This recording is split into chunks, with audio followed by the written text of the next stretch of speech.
Right, so this is the roof. Half the roof is done, half the roof is not.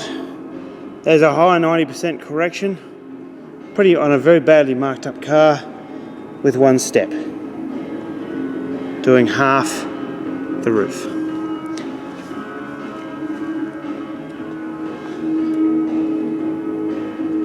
Couple of marks there, and one or two there, so it's 90, 95, a bit more, except for some etching along here, so it's in the 90 range.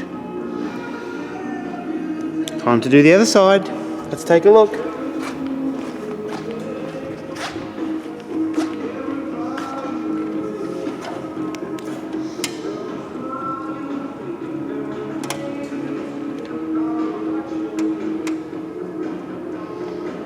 That's what I've got to fix next. Doing half that, half the rest, the remainder of the roof. So, yep. There you have it. That's the difference. 50-50 before and after.